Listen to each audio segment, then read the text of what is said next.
നമ്മൾ ക്രിസ്മസിനോട് വളരെ അടുത്തു കഴിഞ്ഞു. സഹോദരങ്ങളെ, ഇന്ന് ക്രിസ്മസിന്റെ വിചിന്തനത്തിന് നമ്മളുമായിട്ട് പങ്കുവയ്ക്കാൻ ആഗ്രഹിക്കുന്ന ബൈബിൾ വചനം മത്തായിയുടെ സുവിശേഷം 2-ാമത്തെ അധ്യായം 1-2 യേശു ജനിച്ചപ്പോൾ കിഴക്ക് ഒരു നക്ഷത്രം കണ്ടു. ആ നക്ഷത്രത്തിന്റെ പ്രകാശവും ആ പ്രകാശത്തിന്റെ പ്രത്യേകതയും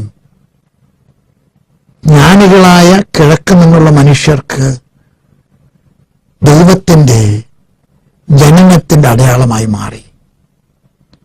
അവർ ആ നക്ഷത്ര വെളിച്ചത്തിലെ ഹെറോദോസിന്റെ അരമനയിലെ എത്തിച്ചേർന്നു. അവർ ചോദിച്ചു, എവിടെയാണ് രക്ഷകൻ പറഞ്ഞിരിക്കുന്നത്? നിങ്ങൾ അവന്റെ നക്ഷത്രം കണ്ടു.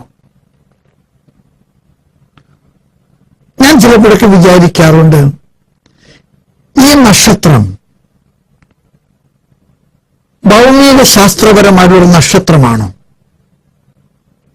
ആയിരിക്കാം, ഞാനതിനെ നിഷേധിക്കുന്നില്ല.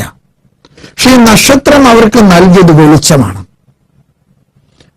അന്ധകാരത്തിൽ കഴിയുന്ന മനുഷ്യർക്ക് വെളിച്ചമായി, പ്രകാശമായി രക്ഷകൻ ഉദിച്ചു. ആകാശമേഖലകളിൽ മാത്രം നക്ഷത്രം കാണപ്പെടുന്നു, അവിടെ മാത്രമേ അത് കാണുകയുള്ളൂ എന്ന് നമ്മൾ കരുതുന്നു.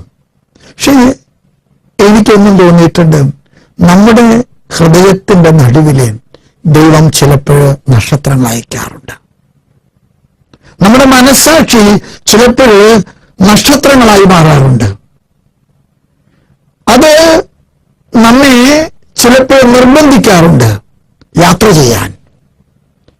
അത് ചിലപ്പോൾ നമ്മെ ബേത്ലഹേമിലേക്ക് എത്തിക്കാറുണ്ട്. മരിയ ഗുരുത്തി നമുക്ക് ഇഷ്ടപ്പെട്ടൊരു വിശുദ്ധിയാണ്. അലക്സാണ്ടറോട് പറഞ്ഞ, അലക്സാണ്ടർ ഒരു പാപമാണ്, ഞാൻ സമ്മതിക്കില്ല. ഒരു മനസ്സാക്ഷിയുടെ സ്വരം വെളിച്ചമായപ്പോഴും തന്റെ ക്രിസ്മസ് ക്രിബ് കവരാൻ സമ്മതിച്ചില്ല. മനസ്സാക്ഷിയുടെ സ്വരം നമ്മുടെ അന്ധകാരത്തിൽ വെളിച്ചമാകട്ടെ. ക്രിസ്മസ് നക്ഷത്രം വെറും നക്ഷത്രത്തിന്റെ വെളിച്ചമല്ല, ദൈവം നമ്മുടെ മനസ്സിൽ തെളിയിക്കുന്ന വിളക്കാണെന്ന് നമുക്ക് തിരിച്ചറിയാം.